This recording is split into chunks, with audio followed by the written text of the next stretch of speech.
Ladies and gentlemen, we are live for another edition of the Cerebral Smack Talk. What's going on, ladies and gentlemen? Good evening and welcome. My name is Michael Fletcher. As always, I'm alongside Anthony Florio and Derek Ferreira. Michael Bullock is running a little late. He will be here a little bit later on in the evening. Some things must be going on in his private life, but as many of you guys know in the past, we say we all do have private lives, on our outside of YouTube and whatnot. And we're waiting for Dee Dee Woodson as well. I know there's some stuff going on in her life as well, but if she does come, we hope to have her here tonight. I did send her an invite for the show as always. So, what are we going to do tonight? Well, we're basically going to cover Smackdown Live, the go-home show for SummerSlam, as it was from Austin, Texas, in the University of Texas. And then we also have Derek's big announcements. The Hardcore Pipe Bomb is going to be talking about New Japan Pro Wrestling. The G1 Climax Tournament is over. We have a winner, and that person will be fighting in the main event of Wrestle Kingdom 11 this January for the IWGP Heavyweight Title. Who's that person going to be? Well, you're going to have to wait for Derek later on in the evening. Plus, a major announcement by Derek Ferreira that has to do with Beyond Wrestling. What is that about? You'll have to find out. Plus, I do have some announcements from RWA. Plus, a new organization has been created. Now, I don't know if this is from the same guys that's from the RWA. I don't know what this is about, but I'll give you all the information about it later tonight. But before we do all that, let's dive right in. Start it off, Smackdown Live from the Frank Irwin Center in Austin, Texas, and it was exclusively on the USA Network. We started it off with Miz TV, special guest, Dolph Ziggler, Dean Ambrose. All right, guys. You know what? Me and Anthony were talking about this. We actually had, for the first time in a long time, a SmackDown chat, and I'm going to openly admit this was one of the best Miz TVs I've ever seen. Anthony said, I know Anthony's going to confirm this. He believes that the best Miz TV was Daniel Bryan versus John Cena. Well, I thought this was right up there. This was excellent. The fire, the passion, everything that was in that had to do with this one. I felt energized. I felt excitement for the WWE World Heavyweight Championship that's going down on SummerSlam this Sunday night. I really liked it. I loved the interaction of both guys. They really brought it to an assignment, and they brought it to something that was more than better than anything I've ever seen. And to me, this was straight up damn near 5 stars. I gotta call this at least one of the segments of the night. I don't know if it's the segment of the night, but this was awesome, guys. There was nothing bad that I thought about it. What a way to jump off the show. Anthony Florio, it is all yours, my friend. All right, thank you very much indeed, Cerebral Viper Michael Fletcher. And hello, friends. It's Ridiculously Over Anthony Florio here with you for another edition of the Cerebral Smack Talk as we review the Go Home to SummerSlam edition of Smackdown Live. Delighted to be here as always. Delighted to have you with us as well. I'm sure you guys see it in the text chat box. But Fletch and Derek, unfortunately, I'm afraid I've got some bad news. In the immortal words of Stu Bennett, alias Wade Barrett. The Twisted Angel, Dee Dee Woodson, will not be joining us tonight. She missed the SmackDown tonight, and thus will not be able to join us.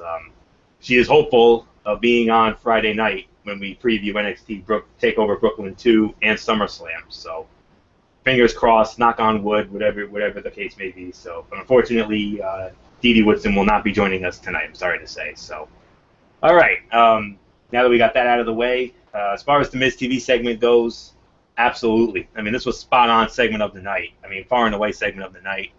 And yeah, Michael Fletcher and I, Fletch hit me up on the phone. That's the first time. I mean, before tonight, I honestly cannot remember the last time we did it. I mean, it's been so long since we've done it, but I mean, I was having flashbacks to the days when we used to do that during Monday Night Raw and whatnot back in the day, occasionally on Smackdown. But man, it felt good tonight. I'm glad we got to do that. And yeah, we agreed. We had a lot of fun with this Miz TV segment. I'll tell you. I mean, the intensity of both men. Ambrose, being the cool, calm, and collected guy like he always is. Ziggler. He spoke from the heart. That's what it was. He spoke from the heart, and he spoke with he acted like a guy with a sense of urgency. That's what it is. I mean, Dean Ambrose has a major chip on his shoulder. He's got all the advantage in the world. Remember, Ambrose doesn't have to beat Ziggler. Ziggler has to beat Ambrose. Everybody knows that. And who knows? This could be a potential final opportunity for Dolph Ziggler. I mean, here's a guy who came into the WWE late 2008, early 2009. Well, the Ziggler character. I mean, he was there before as part of the God Awful Spirit Squad back in 2006. And he had some standout moments during that, but then he came in as Dolph Ziggler. He said, "Hey, hi, I'm Dolph Ziggler. How you doing?" And I'll admit it, I hated that gimmick. But then again, I think all three of us can agree on that. We hated that gimmick when he was saying, "Hey, I'm Dolph Ziggler. How you doing?" But this Dolph Ziggler, I mean, here's a guy who's come a long way. I mean, world heavyweight champion on a couple of occasions. Had one of the greatest. He had the second greatest Money in the Bank cash-in. The greatest, of course, being the heist of the century. And I know Derek Forever agrees with me on that from WrestleMania 31 with Seth Rollins. And but that pop at the Meadowlands, and then of course Intercontinental Champion, United States Champion, Tag Champion, Money in the Bank winner. I mean, he's never held that WWE Championship. I don't think he's going to win on Sunday. I got Ambrose winning that fight.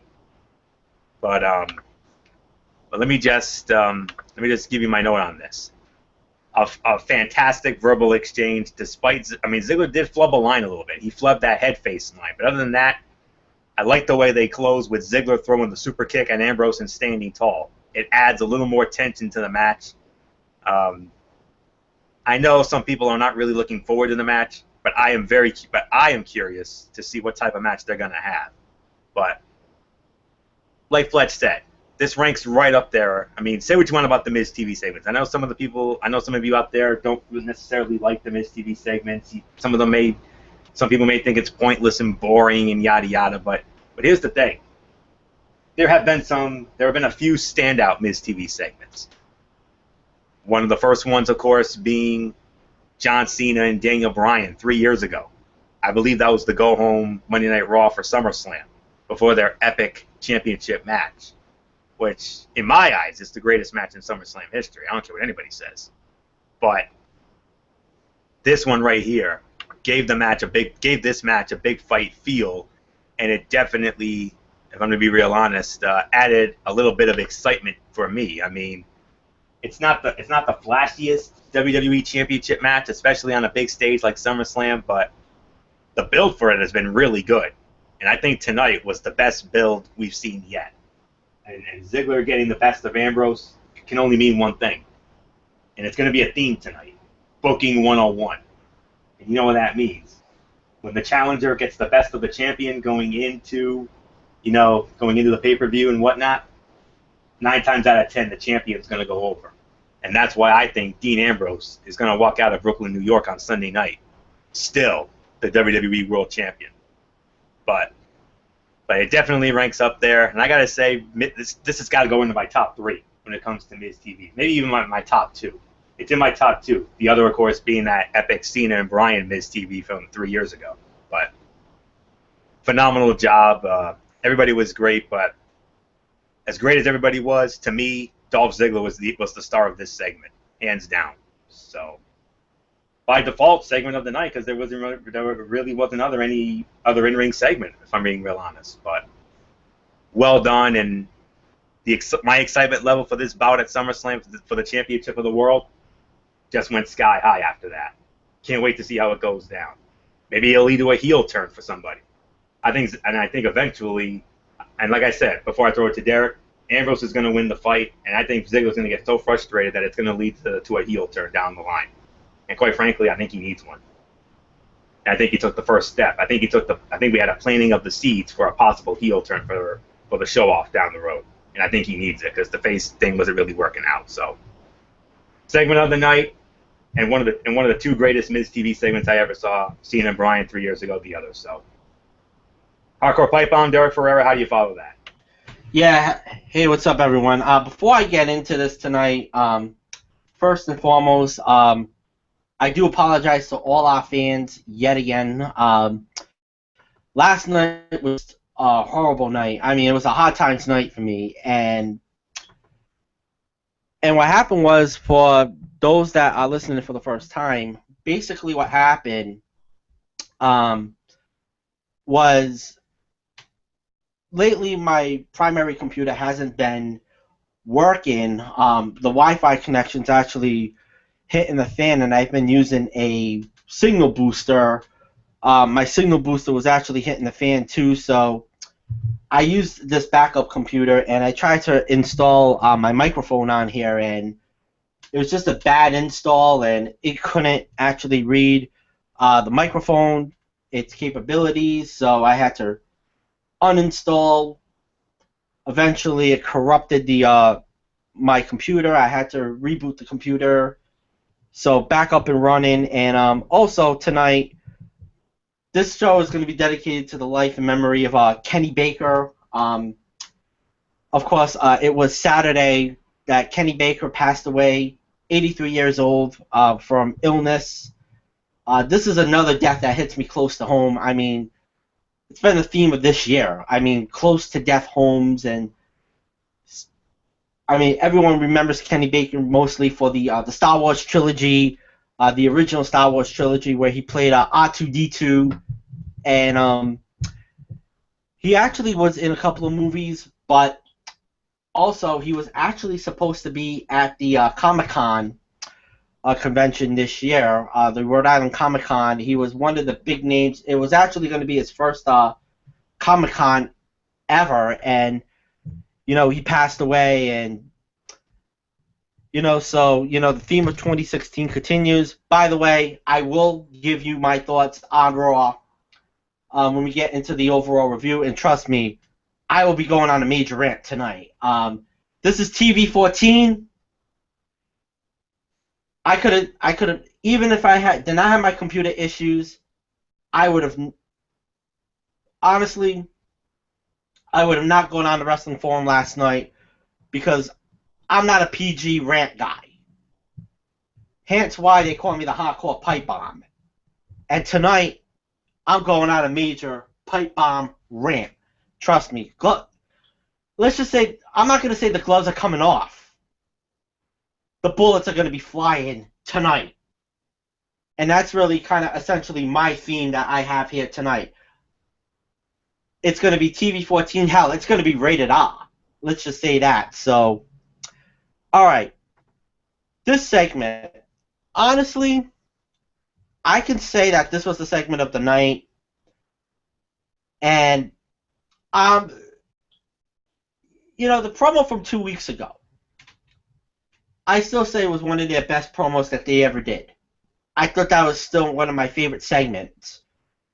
But, I mean, this one, I have to say this is my second. This goes in as number 2.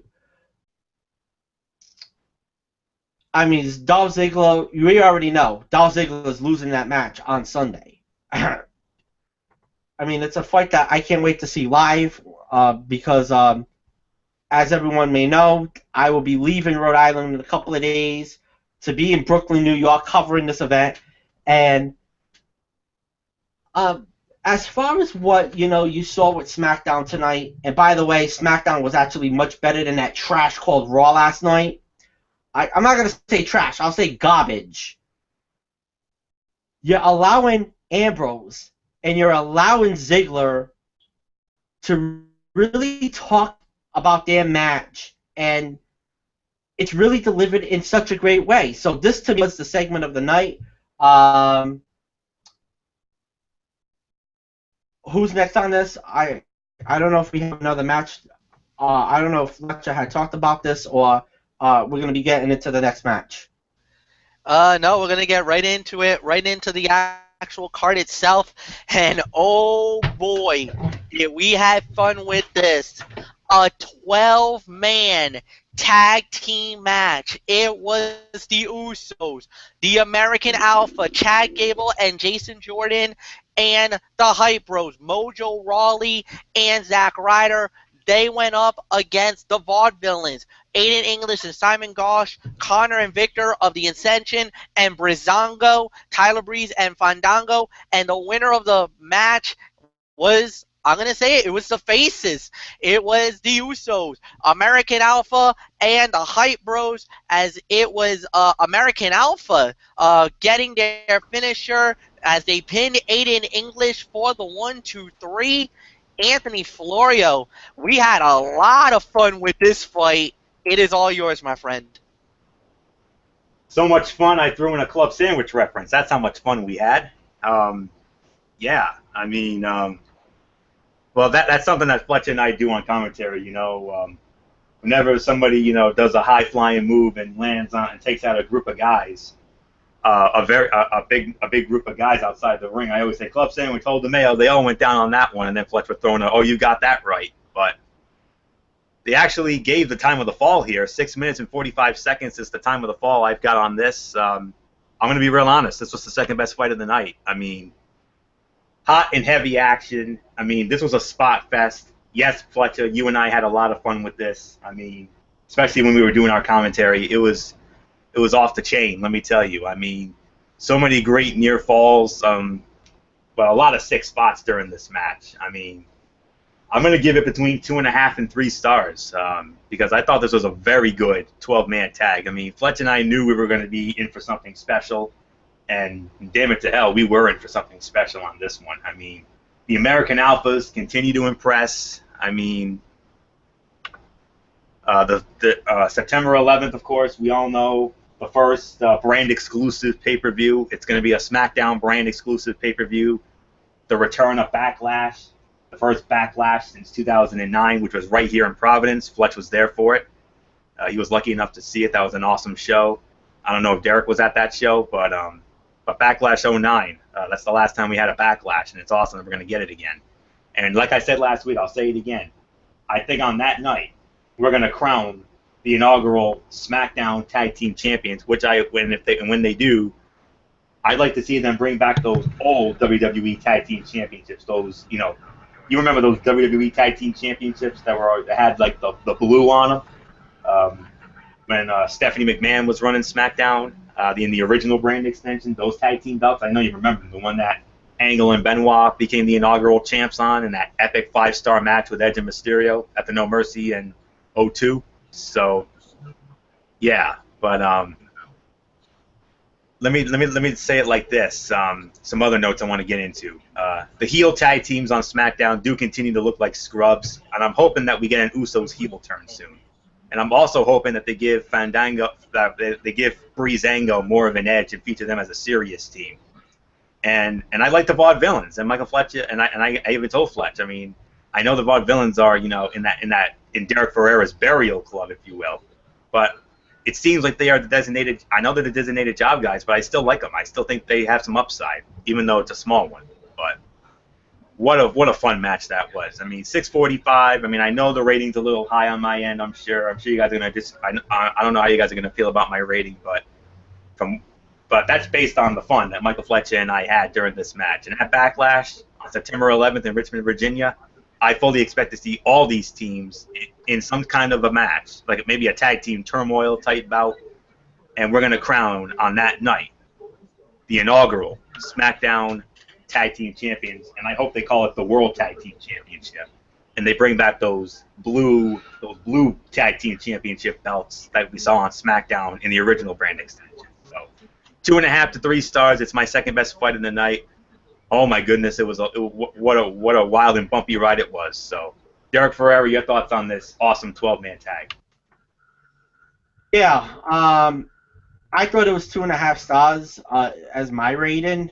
6 minutes and 50 seconds was the time over here. I mean, okay, let's get into this.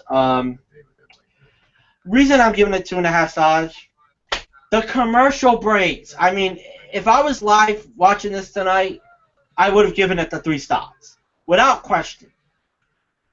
And then after we got out of the break, we had a good match. But here's the problem: you didn't see that energy. And but I will give WWE the props over here because what they did was they built some dynamics for that tag team division. And I talked about that last week because I kind of felt like introducing the wrestlers in the tag team division was kind of like a cheap plug on what they did with the Divas with the first episode of Smackdown after the draft. So I'm glad that they're putting some emphasis on that.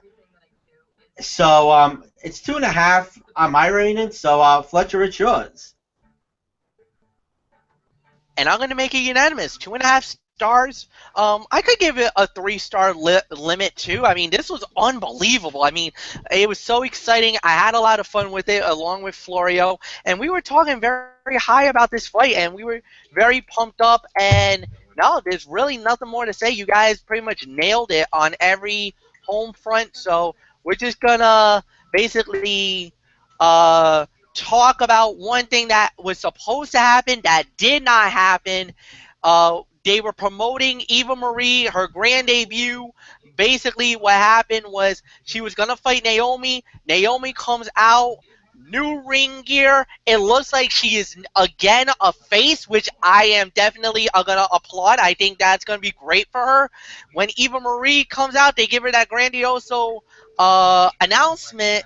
But then at the end, it says that she's been delayed in traffic and is unable to appear, and she apologizes.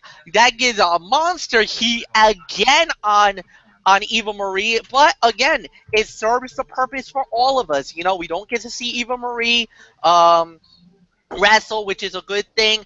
Derek, I'm going to save you from that. But the next fight we had was actually Randy Orton going one-on-one with Heath Slater. If Heath Slater beats Randy Orton, he gets a contract with SmackDown Live.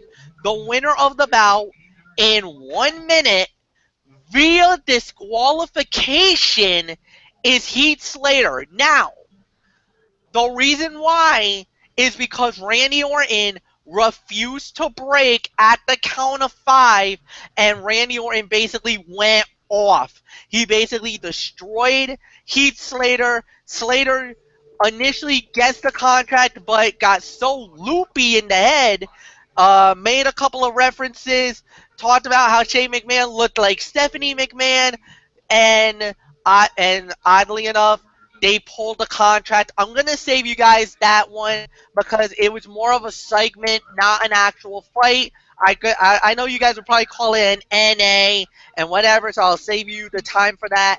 The next fight that we're actually going to get into, legit, Dean Ambrose one-on-one with Eric Rowan. Ambrose wins the bout, 5 minutes and 10 seconds. Derek Ferreira, it is all yours. Yeah, hold on just a sec. Okay, let's see. What did I rate this match? Yeah, about 2 stars. That's what I'm going to give. Actually, the next 2 matches I have are 2 stars. So, Dean Ambrose gets the win. And, I mean, to me, I thought this was an okay fight. I mean, when it comes to okay, I mean, there were spots in that where it was just, like, bland and that kind of stuff. But I think, Eric Rowan basically got too much considering how, they've been booking him. And also this is the fact that, Dean Ambrose. They want to protect Dean Ambrose going into SummerSlam, into that big fight with with Ziggler, like we talked about earlier tonight. To me, like, I thought this was going to get a little bit long, just like a couple of minutes, but hey, Ambrose got the clean victory. He goes into Sunday, with some confidence. So, Fletcher, it's yours. 2 to 2.25 stars is my rating for the fight. I definitely liked how Dean Ambrose definitely got the momentum, but it also planted the seeds that maybe Bray Wyatt is not happy with Eric Rowan, and there might be a breakaway very soon. I think Rowan might be on his own again.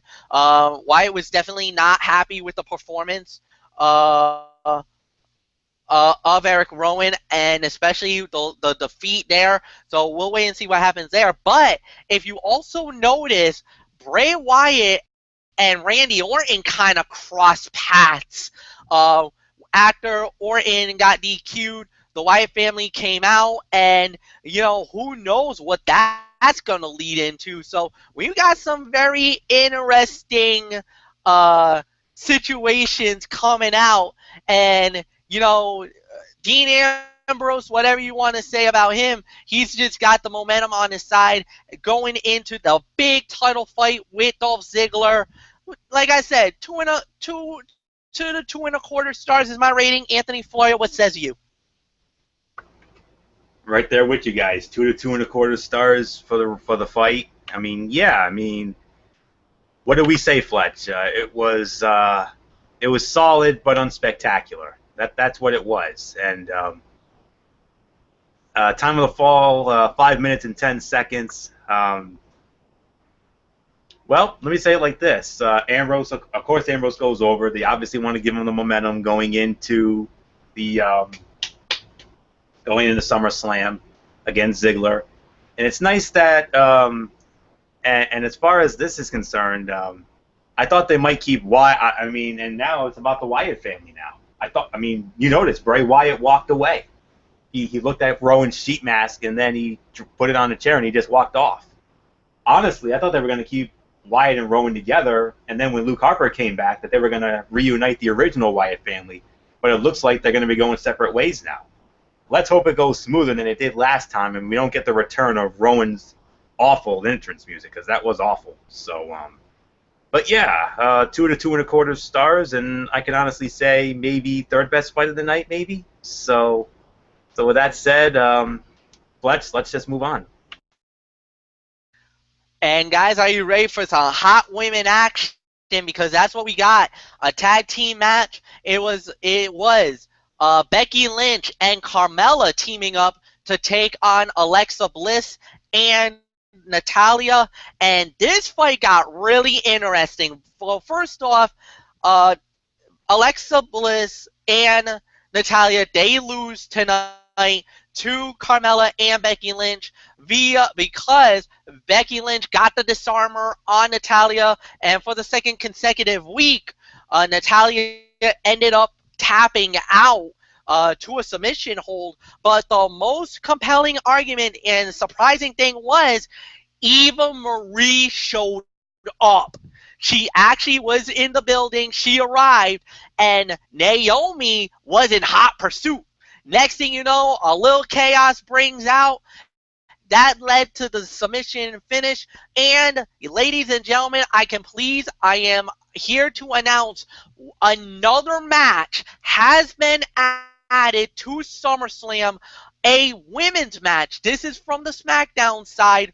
All 6 women will be involved. It is going to be a 6-woman tag team match. It's going to be Carmella, Becky Lynch, and Naomi, and they will go up against Natalia, Alexa Bliss, and Eva Marie. There is no excuses now. Eva Marie will be in the ring. I truly believe we will finally get to see her in the ring fighting this Sunday night in the Barclays Center in Brooklyn, New York. Oh my God, the IWC is gonna crucify that poor beauty. But enough about that. We'll get into that on Friday when I do my solo video and when the fellas do their preview video Friday night. But let's talk about tonight. Decent fight. 2 stars is my rating for the match. I thought it was okay for what it was worth. I liked it. I thought the women were great. And I didn't mind the interjection of Eva Marie. I actually did not mind that she showed up. I didn't mind Naomi showed up. And it actually, there wasn't nothing bad about it. If you're thinking, oh God, overbooked finish. No. They actually let her run in. She didn't actually affect the ending. Plus, we had a clean finish with the disarmer, so it was a clean victory. No arguments here. 2 stars. Florio, it's yours. Yeah. I would say fourth best. Oh, accidentally muted. Okay. All right, where was I? Yeah. 4 minutes and 20 seconds was the time of the fall.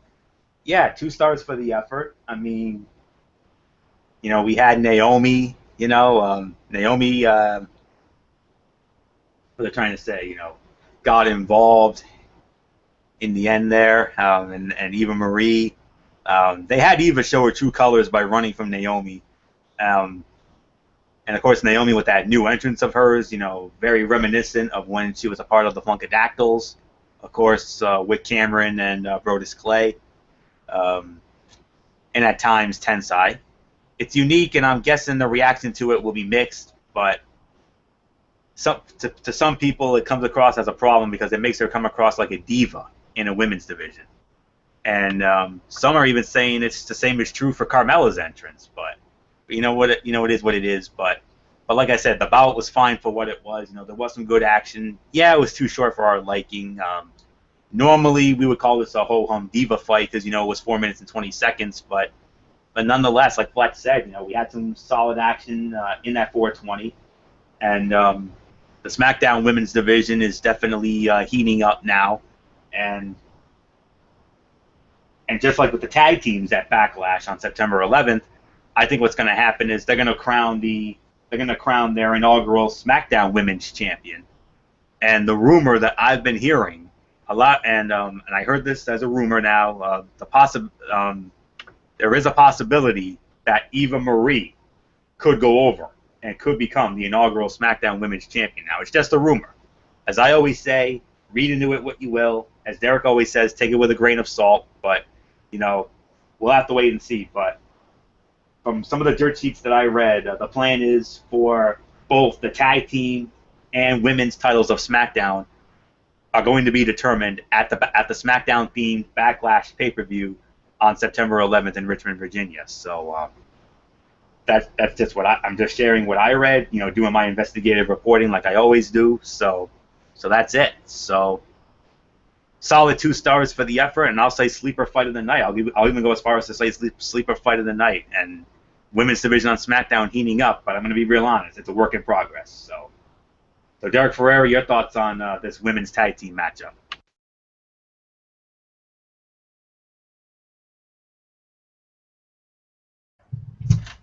Yeah, I thought it was 2 stars. Believe it or not, I'm gonna agree with the rating here. I mean, like I've been saying for the past couple of weeks, they've really been slow building this women's division down at SmackDown. It has been a work in progress, and now you got Naomi as the face, and it's really Naomi, Becky Lynch, and Carmella. They all have this vendetta against Eva Marie because, Eva basically is, you know what, I don't want to wrestle anybody. I don't want to be, in the ring. And, they've been doing that for the past couple of weeks with her. So, the body of work was okay. I have no problems with that fight, or no problems with the match, I should say. And there really wasn't much because of, this angle with Eva Marie. I respect that, you're trying to build this division, but they're just putting every freaking women's wrestler out there and hoping, it happens. It's kind of like what you saw tonight with the tag team match. And really in the wrestling industry, you want to have people care about the women's wrestling. So they really haven't done that, so to say. So 2 stars is the rating. So let's get into the next segment. And there's only one segment left of the night, and that is our main event, which was John Cena one-on-one with Alberto Del Rio. The winner of the bout was John Cena, and then AJ Styles, that was doing commentary, John Cena cuts a brief promo, was going to try to get the upper hand on Cena. Oh no, it did not work out. Cena went Super Cena and buried him. Basically beats him up, gives him an AA, bounces his head off the ring steps, and then a super AA through the announce table had me yelling, "Oh my God!" A la Joey Styles, Anthony Floyo knew it. I was gonna do it. I did it. Uh, Anthony, you lead off, my friend. I believe it's yours. So, give me your thoughts about tonight's main event. We knew it was going to be something good. I mean, I told you going into this bout that it was going to be the fight of the night, far and away. And guess what? That's exactly what it was. Cena wins it, 16 minutes and 50 seconds. Wow, one of the best SmackDown main events I've seen in a very long time. No clunky finish, no authority shenanigan finish there. You know, no disqualification, run in, what have you. AJ did the run in after the bout was over, so that was great. So sum it up like this: 3.5 to 4 stars. This was clearly the fight of the night. Cena and Del Rio have always had tremendous chemistry together. I mean, I don't know what else there is to say. I mean, we talked about it earlier, Fletch. I mean, we said that,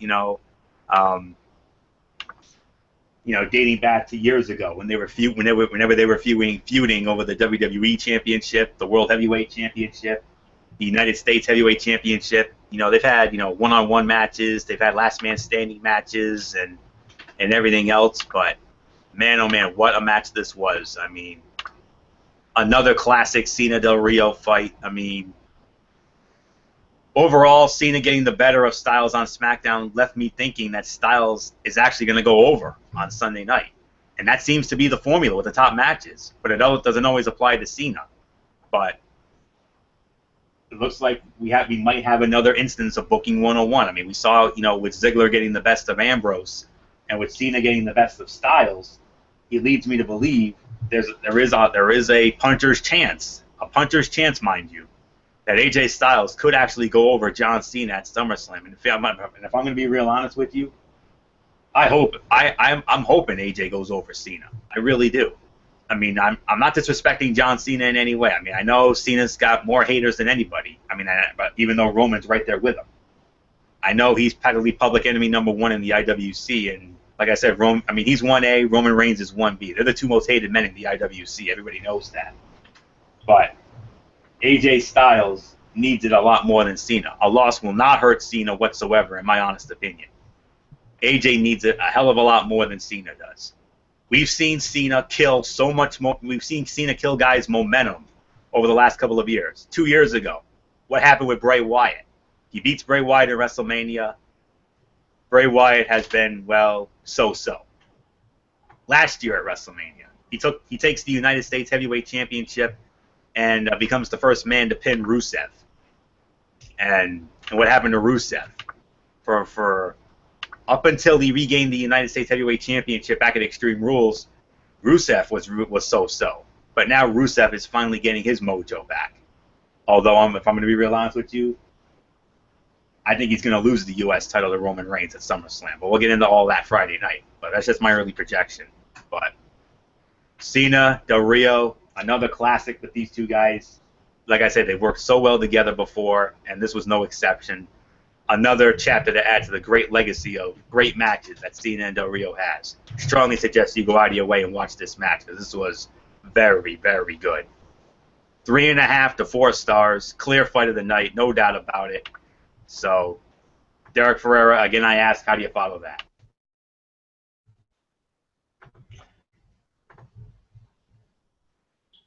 Yeah. How am I gonna follow that? Well, it was the fight of the night. It's really an agree to a disagree over here because I really think it was really the final few minutes of the match where basically things really picked up, and I mean, most of that match was just an okay fight. It was really average, and at times it was bland, and then it became a good match after that break ended. So, this is kind of like the theme of what has happened um, over here. You want to get a clean win going into SummerSlam, and that's exactly what they did with John Cena tonight.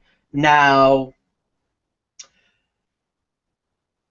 I have to say that AJ saying this, he's going to beat John Cena at SummerSlam, and he's going to be the guy that runs, the asylum.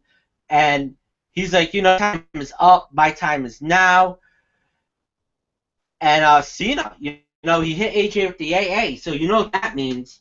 Booking 101. Cena on Sunday. There's no way, especially with all the rumors going around that Cena could possibly be taking a part-time role with the company, and then he starts dismantling the announce table, brawling with AJ on the floor, and he just put AJ through the table with the AA. So I thought AJ was really great on the mic tonight as well. Even with booking 101, I have to say that Cena is not going over on Sunday. There's no way. So Fletcher, it's yours. You know what? I gotta go with Derek Ferreira. I would probably say 2.5 stars is my rating, but this was a great main event. This show was absolutely amazing. It was a powerful ending to what I thought was a better SmackDown show, far better than Monday Night Raw. I think we all can agree with that. I thought the way that they did it, I liked the booking. I liked how the way they did it. The post fight was amazing. It really fully emphasized everything that happened, and plus, I love this war that they've gotten. So no, nothing bad to say about it. I loved it. I thought it was amazing. Um, yeah, guys, so that's it. There's really nothing more to add. It is now time for us to give our overall review of SmackDown. Derek Ferreira, you lead off and batten down the hatches, folks, because I think we might be on a rant rage from Ferreira. So go ahead, man. Okay. Regarding last night's Monday Night Raw, 3 stars. I have to give that show 3 stars last night, and mainly because I don't know if you read, if you're familiar with, what is it? I know it's part of SB Nation, their wrestling portion of that website, SB Nation, Cage Side. They wrote a very interesting blog today, about WWE, not sticking to their roots, not sticking to, you know, what they've done in the past, and having to go with this new concept. And one of the things that really caught me was last night with the Seth Rollins and Finn Balor segment. What they should have done last night, and this is how I would have booked Monday Night Raw, was have Finn Balor play my games on Seth Rollins, kind of like what The Undertaker used to do. And they just debuted what now they call him Demon King. All right, here's my problem, WWE. Take the King out and just keep the Demon. Don't put the Demon King on that. It's stupid. But what they did last night, Monday Night Raw, was just complete, flat-out garbage. I mean, there were some good segments, like, Lesnar and Heath Slater, but most of the matches were dud enhancement fights. I kind of feel like Monday Night Raw what it's doing right now is going back to the old Raw before they had the Super Smackdown concept, before they had Kill the Brand extension, with all these dud enhancement matches. I'm sorry. I mean, nobody's going to watch professional. WWE could say they're a professional wrestling organization. They're not. They're not a professional wrestling organization. They're sports entertainment. You want to know what professional wrestling is? New Japan Pro Wrestling, Evolve, NXT, Lucha Underground, AAA, Chikara, PWG, Ring of Honor. That's professional wrestling organizations, not WWE. WWE, you ought to be ashamed of yourself for calling yourself a pro wrestling league. You're sports entertainment. That is why last night I was really flipping between, God, ESPN, the Olympics, just really flipping around channels and concept, because this show I knew was going to be flat out boring. And that was your go-home show to SummerSlam. Don't get me wrong. SummerSlam is going to be a great show. I really think what you see on TV for a couple of weeks is basically just, you know what, they want to put filler, and then all of a sudden you want to make the network specials or pay-per-views, whatever you like to call it. People like to call it pay-per-views. But you just want to... The pay-per-views and network specials are actually more meaningful now than these shows. But I got no problem with SmackDown. And SmackDown tonight got a 7 out of 10. 7.5. I could say it was a C show. It was a better show. It was a good show. You could say good, but there was some unspectacular stuff to this show. Of course, you know, better final build for SummerSlam. Of course, you know, the slow builds to the ladies division and the tag team division. But they need to stop doing multi-man tag team matches. Multi-man, multi-diva women's matches, whatever you like to call it. I can't say there was no great wrestling on the show tonight. Of course, you know, my highlight of the night was that main event match. And, of course, my segment of the night was Dolph Ziggler and Dean Ambrose. Of course, I'm very excited for that match, and I'm very excited to see that live, because I think that match could be a 4 to 4.5 stars. Barclays, IWC territory, which is actually way different than what you saw last night with Monday Night Raw in Corpus Christi, Texas. Yeah, that's not an IWC city.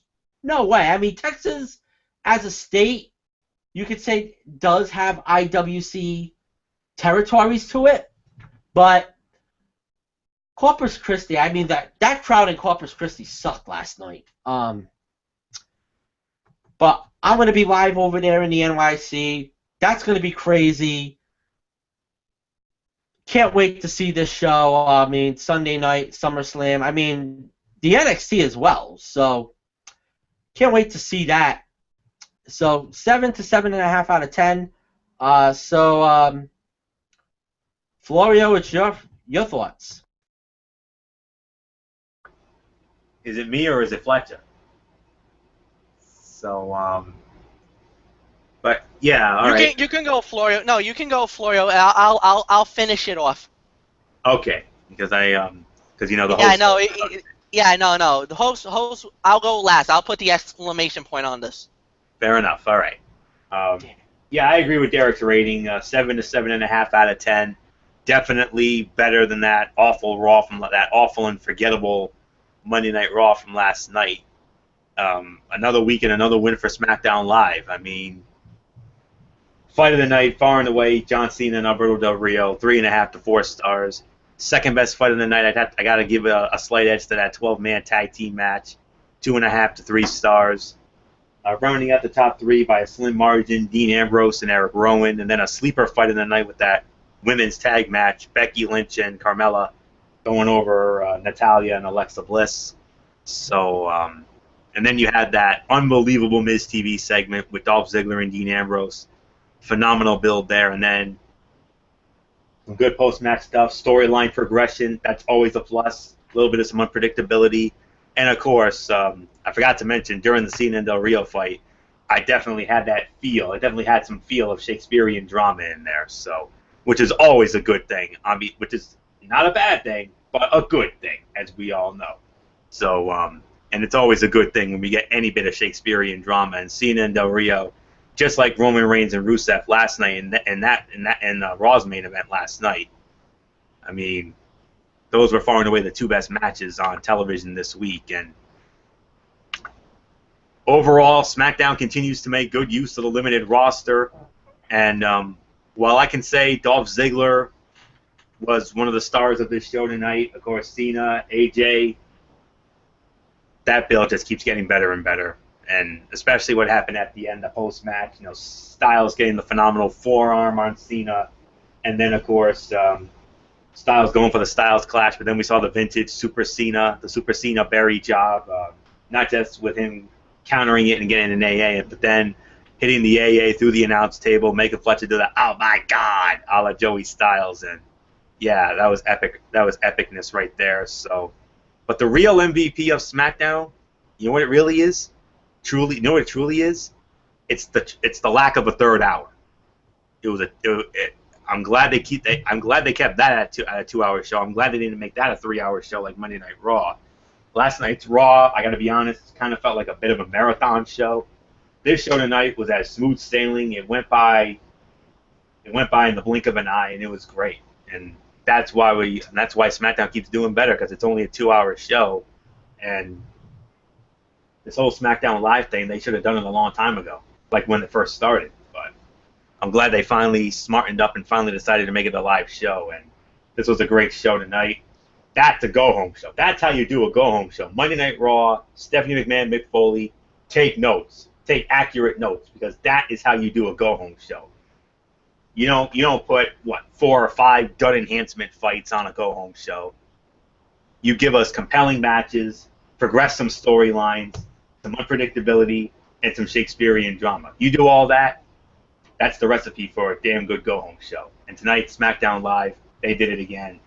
7 to 7.5 out of 10, and when it comes to their side of the SummerSlam ledger, it keeps getting better and better. So 7.5 out of 10. Derek Ferreira, I 100% agree with your rating. So Fletch, are we going to go unanimous? Do you have it higher, lower, what? I got 7.5. I could go 7.5 to 7.75 out of 10. I agree with you guys. I think this was an amazing show. They definitely outlasted on Raw and beat them like a biatch on this one. No excuses on this one.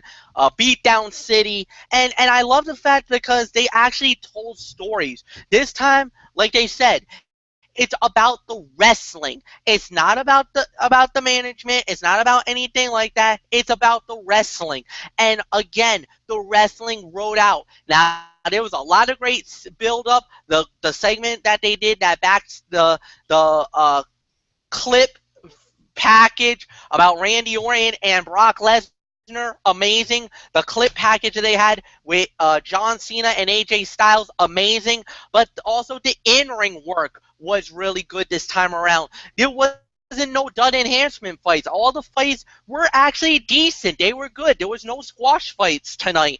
They actually was able to utilize everybody that they needed to utilize and did it in a way that was actually good.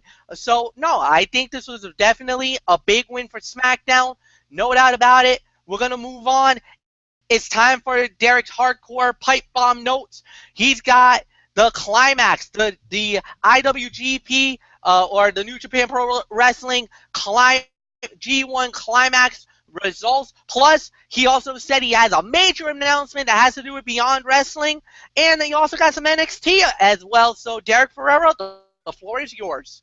Yeah, we'll start off with NXT, of course.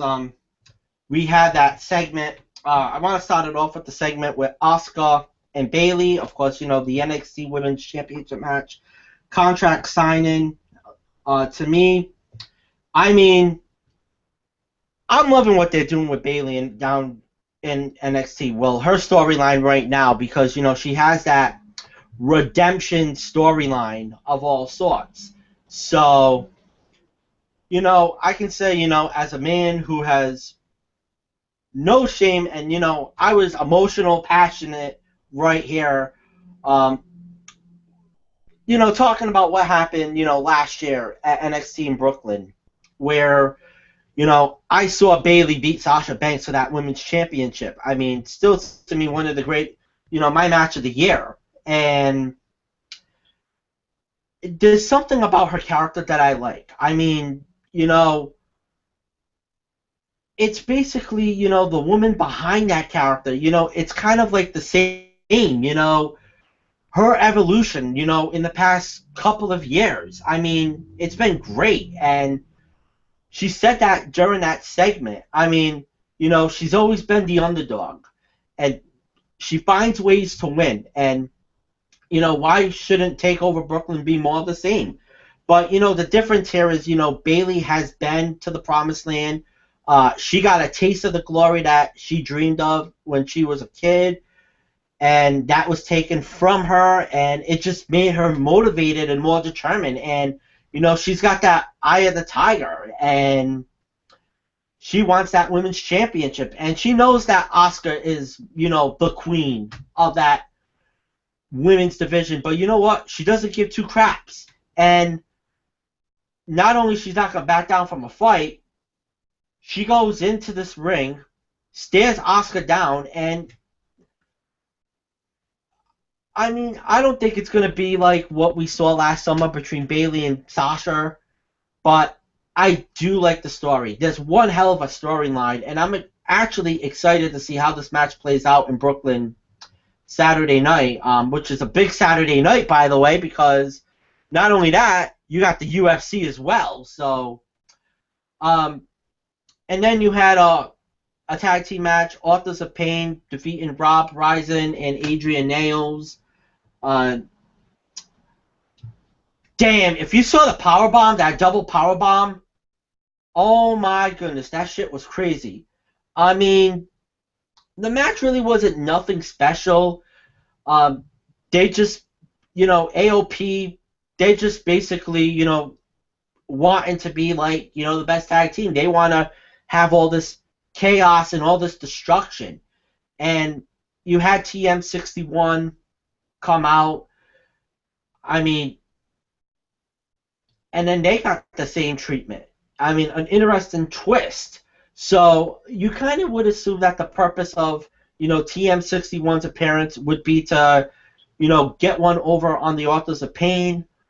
They can show that they can be vulnerable. With NXT, that tag team division being one of the big projects of the NXT show, you're going to see, developments of several teams, and it's going to play out in the future. I've talked about that before. I've written about it before. But NXT right now is doing a great job after, having, American Alpha, leave to go to the main roster. So next up, we had Andre Cien Almas defeating Angelo Dawkins over here, and Bobby Roode. Let me talk about Bobby Roode. One of my, by far, it's top 5 music. It's a top 5 theme of this 2016. I like the Nakamura theme. That's number 1 on my playlist on Apple, on their streaming service, their music streaming service. But Bobby Roode is, to me, is number 2. I like that theme music of his. I kind of feel bad for Amos over here because, I think the shine has really fallen off pretty quickly. He won in his debut. He's won all of his matches since then, but I think he's kind of like where Apollo Crews is or was in NXT, really going to be lost in the shuffle. And now he's going up against Bobby Roode, who I believe is going to win in his debut match. I'll get more into that Friday night. And how's that going to leave Amos? Could he be more edgy in his character? I know he did that while he was La Samba, in Mexico prior to him joining NXT. But, the situation that Amos has is that, he's really a high flyer who doesn't really fly high. And, he's used a lot of ground attacks and, he's looked super impressive. Maybe, it's just me, but, we'll wait and see what he does against Bobby Roode Saturday night. And then you had Billy Kay defeating Liv Morgan over here. Okay, I actually heard a lot about this match, and a lot of people said this was a done match, based on the dirt sheets that I read. Liv Morgan, to me, she's a work in progress. I hope she kind of ends up on the main roster, but what I saw in that match, you had both wrestlers showing a lot of good things. Kay, she's such an imposing figure in the women's division. She doesn't have that Nia Jax in her, but her build makes her much taller than most of her opponents. I like the big boot. And, Morgan, she's this firecracker type of wrestler. She has a lot of energy, quick to move around, and, I think she's going to be a big player in that women's division, and it's going to be sooner rather than later. And let's see what I have next over here on my notes. Then we had Johnny Gargano and Tommaso Ciampa defeating Tucker Knight and Patrick Clark over here. So I was really impressed with Johnny Gargano and Tommaso Ciampa, even though I've said that a couple of times with their work in the independent scene. And I thought Tucker Knight had a good show out. I mean, I've been a big fan of Tucker Knight, I will admit. I mean, in his ability. So hopefully after some more call-ups to the main roster, I hope he does have a chance to shine. I mean, he is a very talented wrestler, but really the story over here is, the teamwork and the chemistry by Gargano and Tommaso Ciampa. I mean, they have really good chemistry, which is really impressive because, they really started out as a tag team in that Dusty Rhodes Tag Team Classic last year. Hopefully they do bring that back. And I'm hoping they stay together, even though I still think maybe both of those two are going to be in that cruiserweight division. I just had that feeling. And then you had in the end Samoa Joe defeating Mojo Rawley by submission.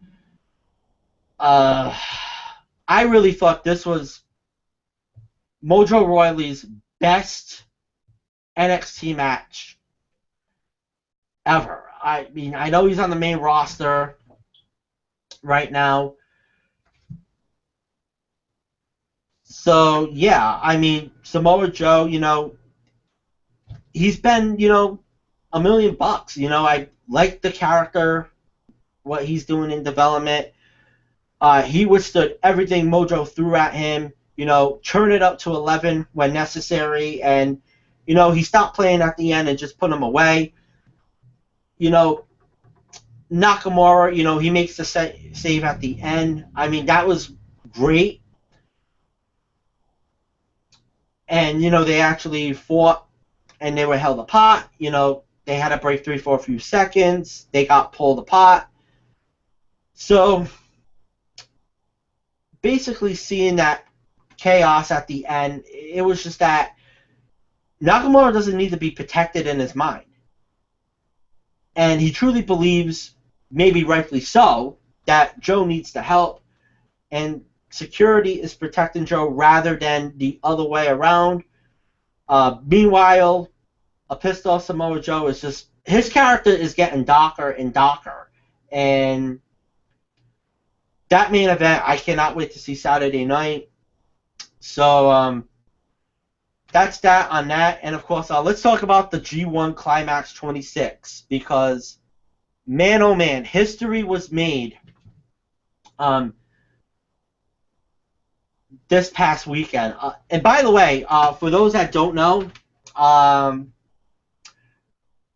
this event was actually they had commentary in English for the last 3 days. So you got, color commentary from Kevin Kelly. I know Rocky Romero actually did some commentary.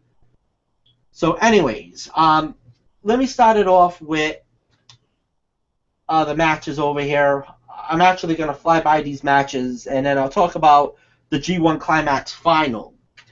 So, quick results. Tiger Mask and Jushin Thunder Liger defeated David Finlay and Razuki Tagishi. It was a 5-minute, 22-second match. I gave that fight 3 stars. Then you had Jado and Jado defeating Captain New Japan and Yoshitatsu, which was a 2-star match. Then you had Chaos defeating the Great Bash Heels. Yoshihashi and Tomo Ishii representing Chaos. 9 minutes and 20 seconds. 3.5 stars. And then you had a multi-man match. Somehow my server just crashed over here. So you had a team. Let me see if I can get it over here because somehow my browser is not working.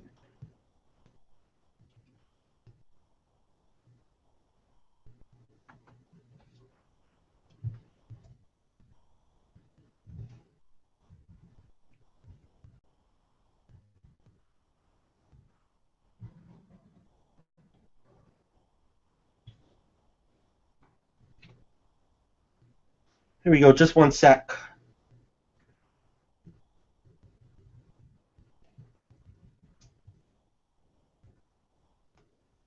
So we had Team Noah actually defeating Team New Japan. So this was kind of more like a bragging rights fight at 11 minutes and 2 seconds. This is one of my top fights of the night. This was a 4-star fight. And then you had the tag team match, IWGP tag team title match.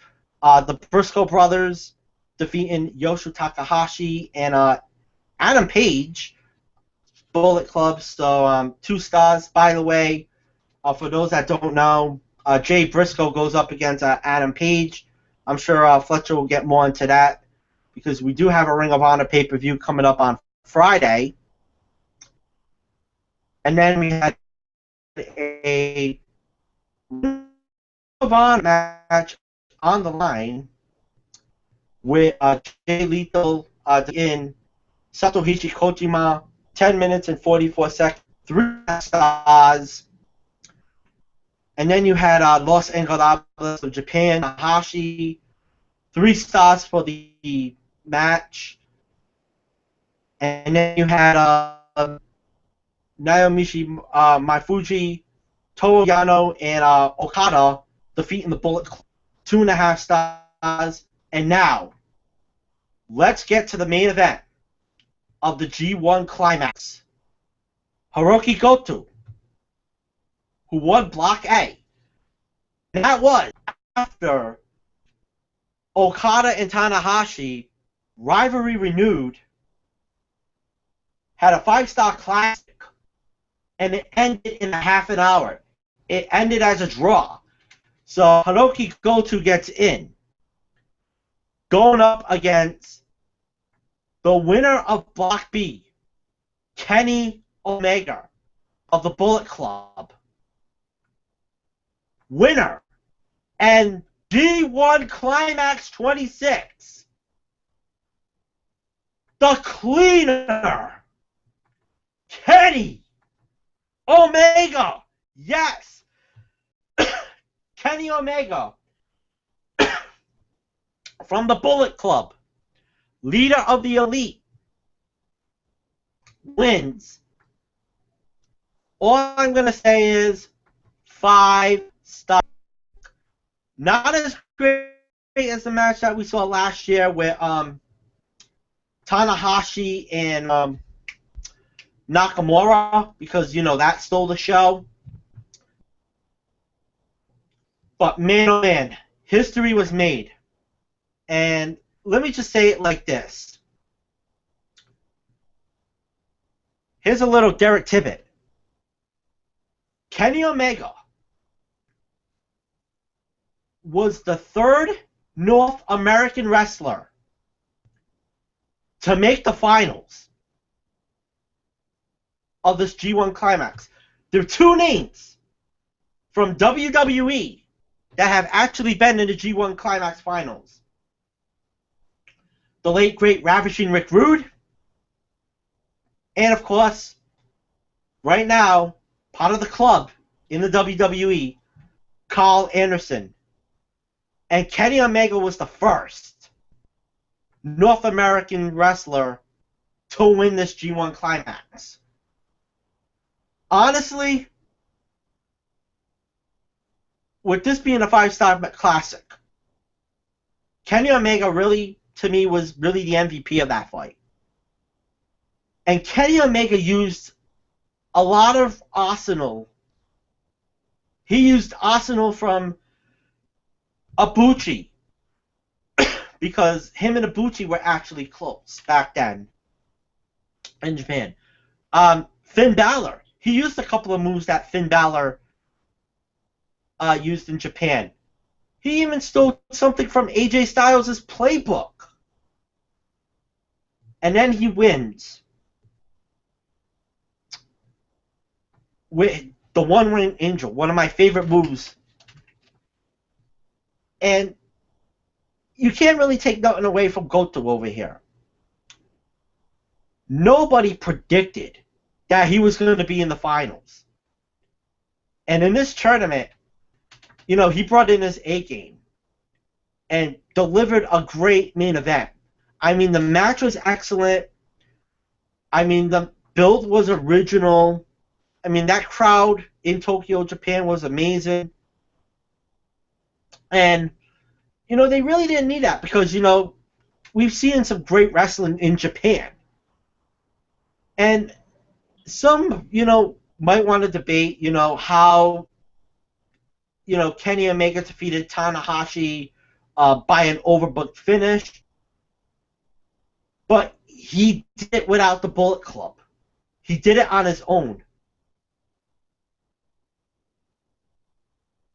And, ever since AJ, left to go to the WWE, Kenny Omega, he took that Bullet Club flag. He took the leadership. And I remember when Kenny Omega was introduced as a member of the Bullet Club, people were so pissed off in Japan because when Kenny Omega signed with New Japan Pro Wrestling full-time, he had that tradition. He had, the honor. Because in Japan, it's different than what you see in the WWE. Because in the WWE, you don't get that you do get that respect.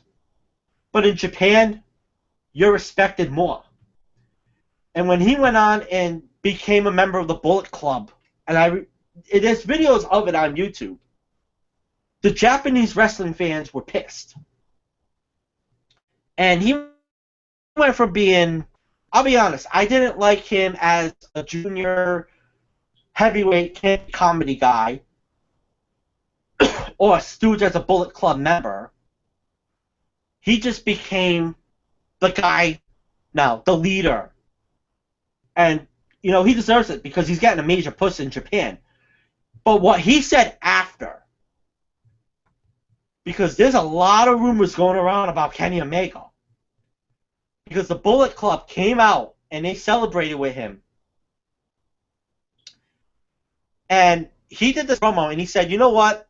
Bullet Club and the Elite, that's my life.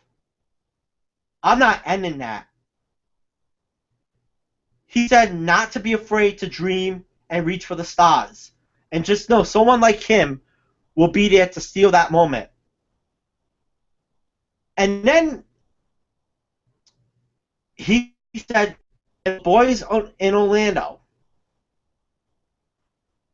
And then he went into Japanese. And I'm going to be honest with you guys. And for all the wrestling forum fans out there that are listening, since I've been watching New Japan Pro Wrestling, he said that New Japan Pro Wrestling was his home, and he's not going to the WWE. So there's your little ammo to get at Dave Metzler, to get at all the dirt sheet writers like Jason Powell and everyone that writes about professional wrestling on all these wrestling websites. Because there was a lot of rumors that he was going to Japan, he was going to WWE. NXT wanted to get him. I mean, don't get me wrong, he would be great for NXT. But I think with him being in Japan, and he actually lives in Japan full time now, he doesn't live in Canada, he respects the culture in real life, and he wants to be that major player in Japan. So now he has that G1 climax. Remember, he did lose in this tournament. So anyone that goes after him in this tournament, anyone that has defeated him in that G1 climax, they could go after that G1 climax briefcase. But right now, January 4th, your main event for Wrestle Kingdom 11, Okada defending the IWGP Heavyweight Championship. Unless he can hold on to that title. Because stranger things have happened in Japan lately. Remember, AJ Styles was a champion. And it was at King of Pro, I believe it was King of Pro Wrestling. He lost the title to Tanahashi, where the original match was supposed to be Okada and AJ Styles. But Okada's going to have to hold on to that title, and he's got some challengers after losing some matches in the G1 Climax. So we'll see what happens with that. This show, to me, it got an 8 out of 10. I always enjoy the finals of the G1 Climax. I didn't like the undercard matches because you had some kind of mixing of match quality. But I think right now what New Japan is doing is they're having this kind of bragging righting between New Japan Pro Wrestling and Noah, which I thought was well done, received by the Japanese crowd. Okada, he's got his next two challengers, Maya Fuji, who defeated him, and Bad Luck Fale. And then at main event, 5-star classics. 5-star classic. To me, I think it's going to be a match of the year when we do this in December. But as a complete package, I mean, it's a very good show with this angle with New Japan Pro Wrestling and Noah. That main event was actually awesome. I don't know if they have anything Kings of Pro Wrestling, which is their next pay-per-view. I know the next pay-per-view is going to be the Super J Cup, which is going to be this Sunday. So Sunday morning. So if you want to stay up after watching, the NXT Brooklyn or Conor McGregor versus Nate Diaz. By the way, I did order that. I'm going to be watching that on my phone, on location. No various means like I've done in the past. I'm watching that straight up live. For all you wrestling fans out there. So I don't know. Let me check this out. I don't know what the next card for New Japan Pro Wrestling is, but let's see. They don't have anything. It's actually October 10th, their next show. King of Pro Wrestling is October 10th. Right, I believe that will be a Saturday show. No, actually, that'll be a Monday show. Because I do know Halloween is on the 31st, on a Monday this year. So, God, what is the next pay-per-view? Yeah, it's going to be King of Pro Wrestling.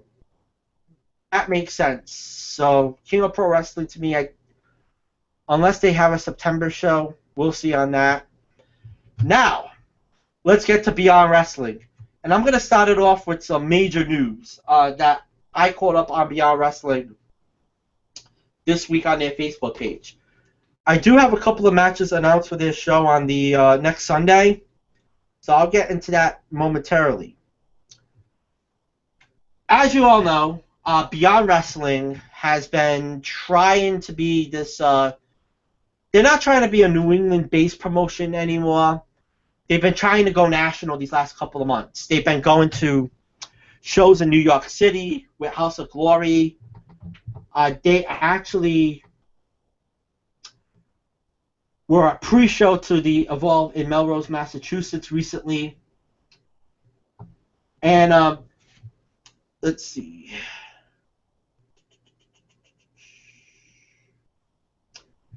I'm on their Facebook page right now. So the big news is that Beyond Wrestling will be headlining WrestleMania weekend. Yes, they will be headlining WrestleMania weekend in Orlando. Now, this is how this news came about. Evolve and a lot of these independent wrestling promotions are going down to Orlando that weekend. I believe Chikara is one of them. I know Evolve has a show on Thursday night. I'm trying to get all this stuff over here on their Facebook. So I believe they're going to be a Friday night or a Saturday night. I believe it's a Saturday night show. So yes, they're going to be there WrestleMania weekend. I mean, I'm excited for this. I mean, this is actually, I do have the schedule over here. It's called the World Wrestling Network actually presents Live Experience 2017 from Orlando, Florida. So Thursday night, 8 o'clock will be Evolve. Friday night will be at noon, Progress Wrestling. 4 o'clock will be Evolve. And then 8 o'clock on a Friday, Chikara. So I don't know if they're going to do the NXT sometime around that. And then you have the Kaiju Big Battle at midnight. Saturday's show, you got Shimmer. They're also going to be there. A noon show. 4 o'clock, Chikara. And then they got these, the World Wrestling Network presents Mercury Rising 2017, which will be Progress versus Evolve. And then at midnight, after the WWE Hall of Fame ceremonies, Beyond Wrestling. And then on that Sunday, it's going to be the Modern Mania Tailgate Party featuring All Impact Pro and American Combat Wrestling. Location to be determined. So that is your pre-WrestleMania party right there before the big show. They also had a show this weekend. I don't have results on that.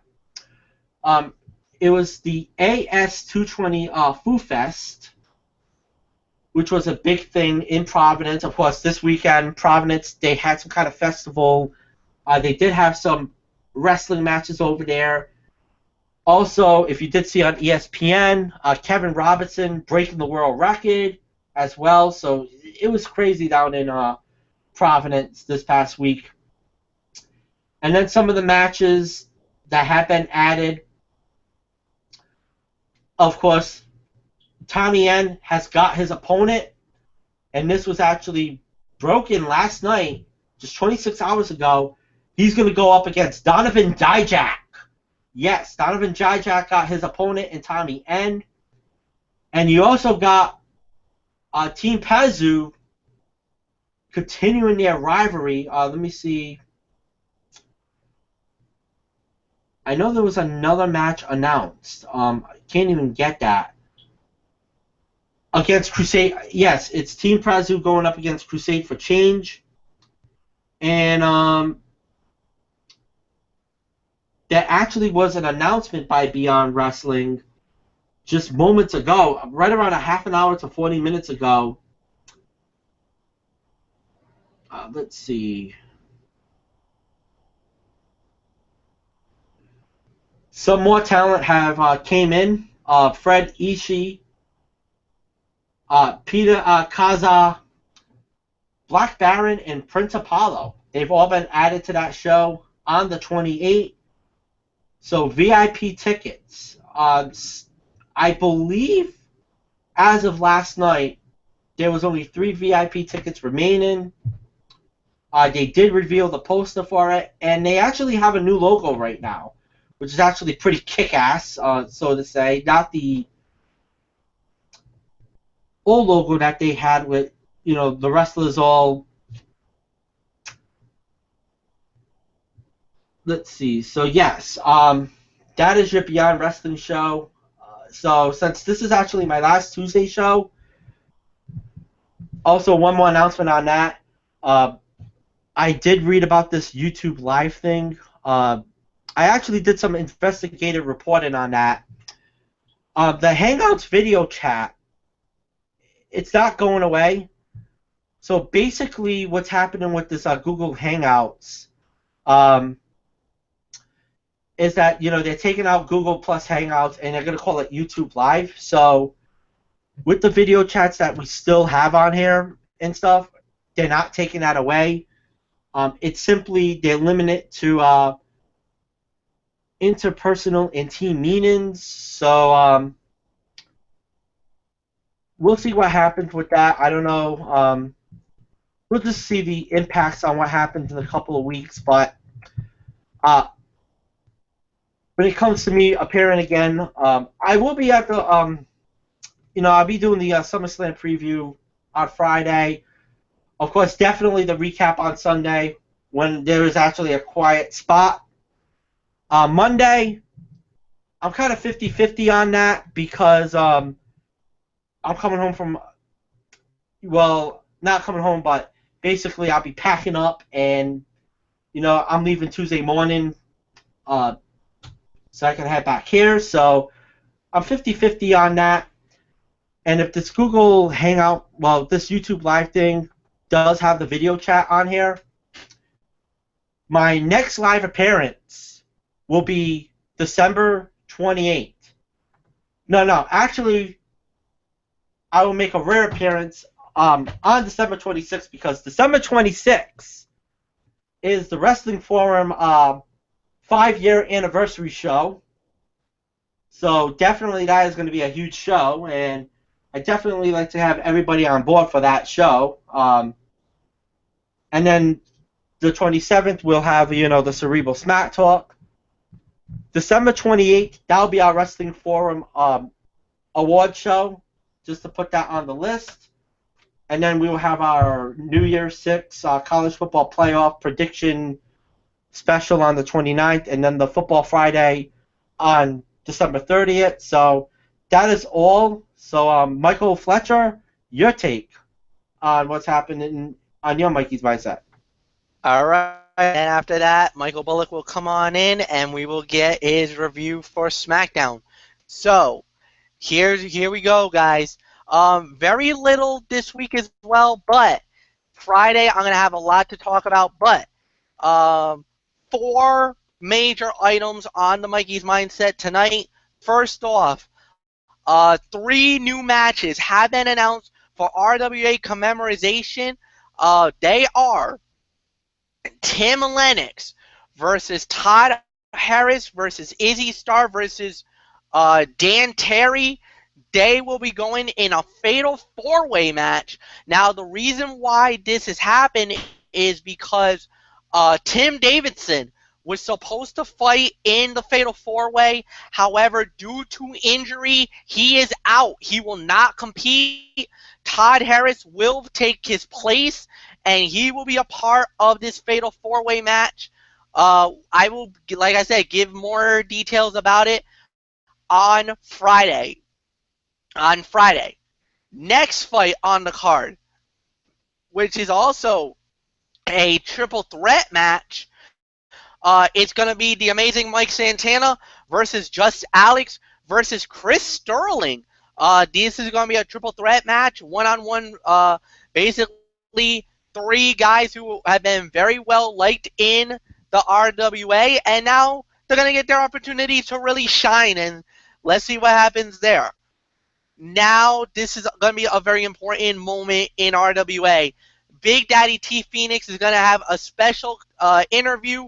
We're going to get to hear from him about why he turned his back on the RWA. He made a shocking heel turn at Legacy.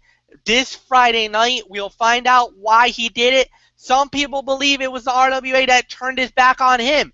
Some people believe he turned his back on them. We're going to find out. We're going to hear his side of the story about what went down, why he did what he did. And then, also Friday night, the main event of the show for the RWA Triple Crown Championship. It is official.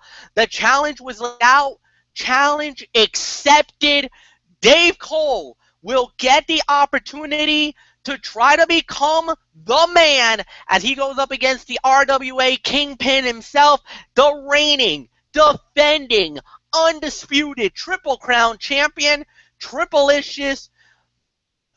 Friday night cannot get here soon enough. What a matchup it's going to be, folks. This is going to be an amazing battle. Now, the next night, which is on Saturday, August 20th, basically what's going to happen is a new organization has been created. That organization is called AWR, which is called Alternative Wrestling Reality.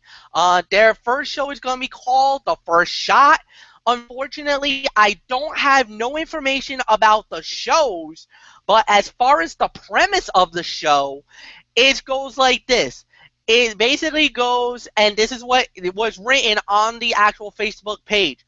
It's called An Experiment with Dick Lane's Supersuit Goes Horribly Wrong and Send Dick Lane and Tom Billington into an alternate dimension of the Renegade Wrestling Alliance.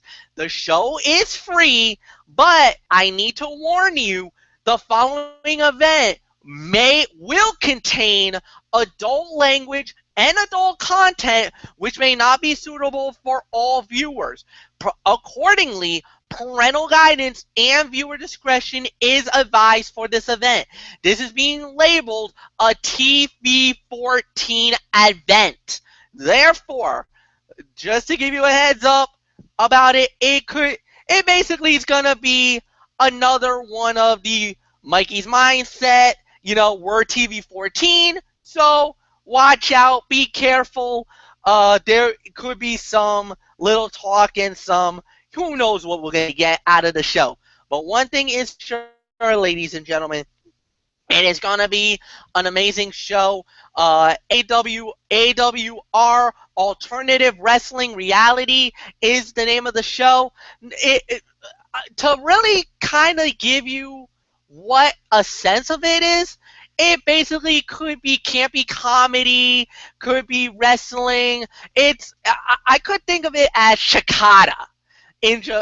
Chikara had a little bit of comedy, a little bit of wrestling. It's gonna be one of those type of shows. So for those of you who is in the Providence area, go down to 681 Broadway in Providence, Rhode Island on Saturday night because it is free. And you know the old saying, if it's free, it's for me. Go down there, show your love to the Renegade Wrestling Alliance and to AWR, and show their love because they put their they bust their ass, they put their hard work into the company as well. So go down and show some love.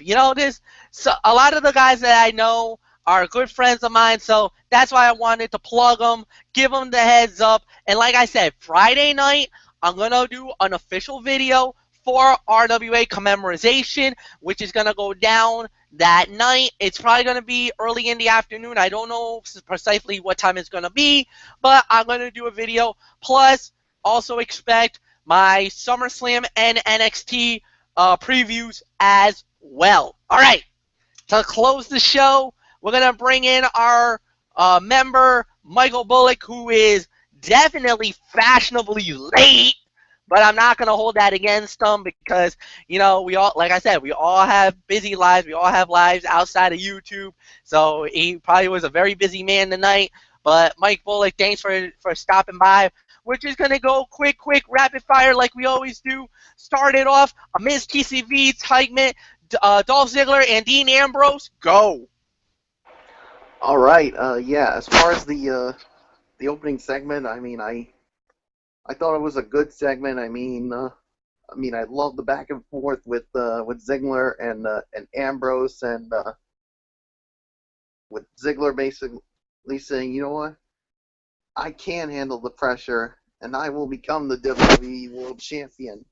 While Dean Ambrose is like, you know what, you can't handle the pressure, and you're not even going to reach the top, and you won't do it at SummerSlam. And basically, well, just as Dean Ambrose was talking, well, Ziggler decided to land a super kick, and just to let Dean Ambrose know, hey, I'm ready to go, and I am going to beat you for that WWE World Championship. So that was a really good segment to start off the show. So let's move on to the what was the first match? It was a 12-man tag team fight. The Usos, the American Alphas, and the Hype Bros up against the Vaudevillains, the Ascension, and Breezango. The winner of the bout was the Faces. It was the American Alphas, the Uso brothers, and the Hype Bros. So the pinfall at 6 minutes and 45 seconds. Mike Bullock, your thoughts? All right, I'm going to give it 2 stars. I thought the action was fine for what it was. Yeah, it was too short for my liking.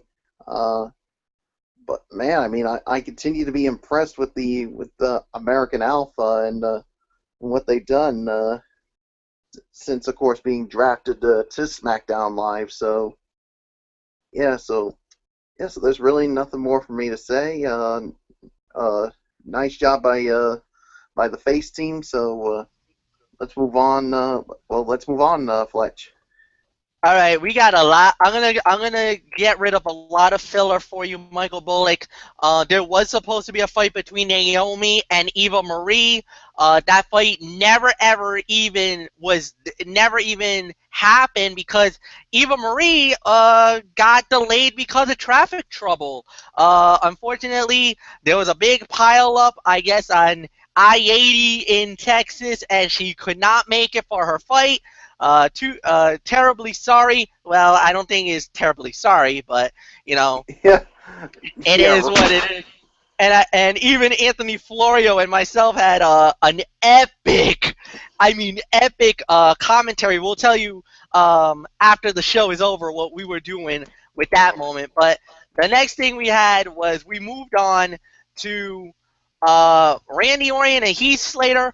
Orton loses the fight in 1 minute via disqualification, but we're going to save you that as well. The next actual fight that we had on the show was Eric Rowan going one-on-one with WWE Champion Dean Ambrose. Ambrose won the bout at 5 minutes and 10 seconds, so Mike Bullock, it's yours.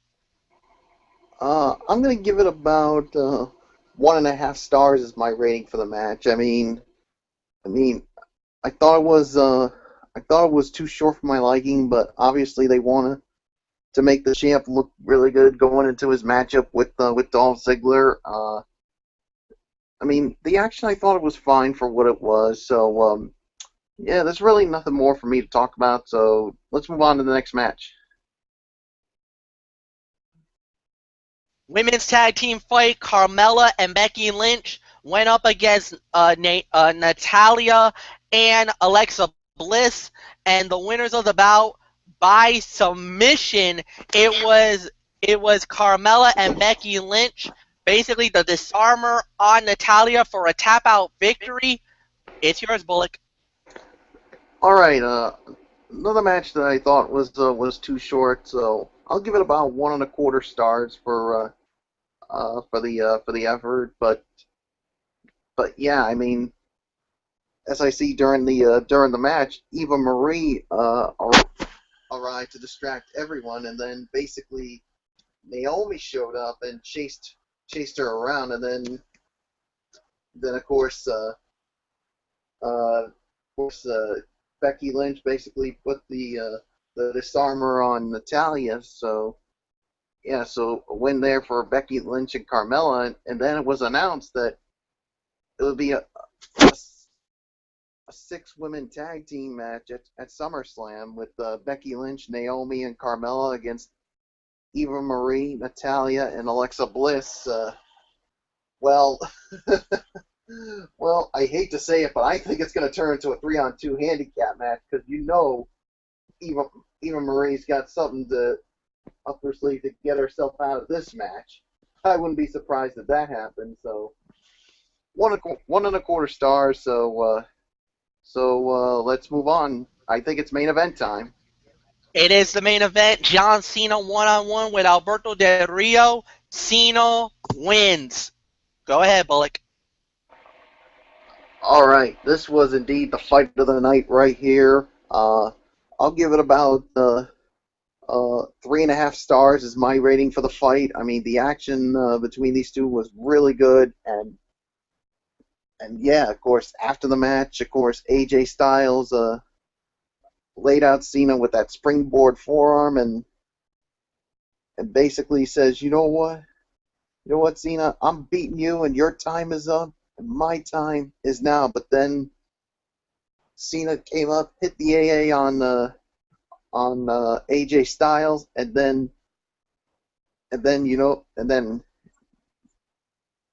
he took him out to the outside, set the steps by the table, and then hits an attitude adjustment through the announce table. So yeah, so definitely a crazy way to end SmackDown. So 3.5 stars is my rating. Now, as far as the overall thoughts on the show, not a good show here.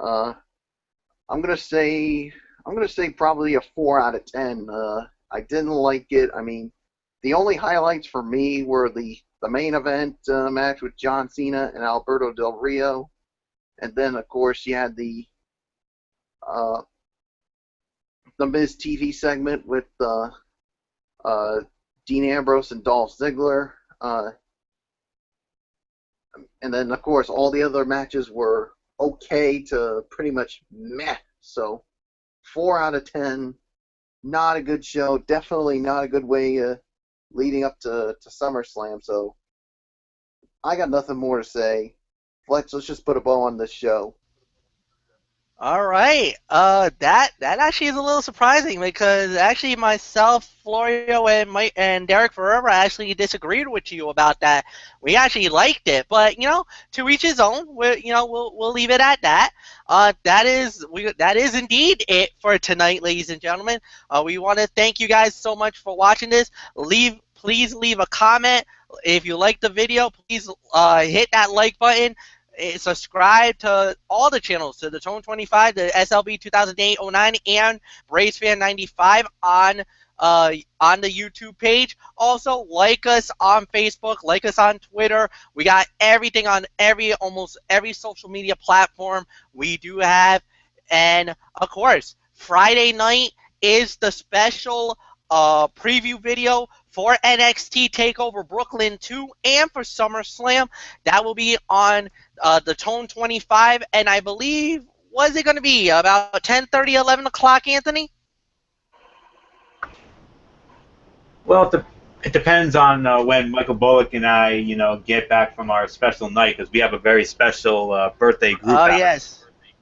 So, like I said, it all depends on what time we get back. All right, Yeah, so hopefully we'll all be right, back guys. on. Yeah, we're gonna shoot for the usual time. We'll shoot for the usual You know time, what? 10:30. Let's go with this. Let's go with this. Keep your eyes on the Facebook page. Keep your eyes on the Twitter page, because that's how you're gonna find out when the time's gonna be. I know for me it's gonna be early afternoon. I'm gonna say hopefully about maybe 1, 2 o'clock in the afternoon on Braves Fan 95, and then from there I'll be out heading to the RWA show. And then after that we got, we're gonna have the night off on Saturday. Sunday night is the recap of SummerSlam. Now it is penciled in at 11, but because of what has happened in the past with some of the other events lately going over, we're gonna have to wait and see. So immediately after SummerSlam goes off the air, we will have that recap video of SummerSlam. Monday night is Ridiculously Raw. Anthony Floyer will host. He will have basically the recap, the fallout from SummerSlam, the first Raw, heading into the next event, whatever that may be. And of course, he'll have the Tony's Take, which is about the new edition of the Cruiserweight Classic. And of course, on top of that, there'll also be some more TNA news. And then come right back here 1 week from. Yup, okay. And then, of course, and then 1 week from tonight is another edition of the Cerebral Smack Talk. We're going to talk about SmackDown Live. It sounds like Derek is now done. He will not be back for a while, so it's only going to be the Mikey's Mindset. I'm going to be running it down, and we're going to be going from there. It's going to set us up for Backlash. It's going to set us up for everything else. Plus, if there's any other news from the world of professional wrestling, because I do follow a lot of RWA and some of their conjoining companies, if there's any news from them, I will unleash it on you guys. That is it for tonight. So with that said, thank you so much for watching this. Again, it's been amazing. For Ridiculously Over Anthony Florio, for the Phenom Michael Bullock in spirit, the Hardcore Pipe Bomb Derek Ferreira in spirit, the Twisted Angel D.D. Woodson, I am Michael Fletcher. Have a good night, everybody. So long for now. We will see you guys. I will see you on Friday right here on Braves Fan 95. Have a good night. So long.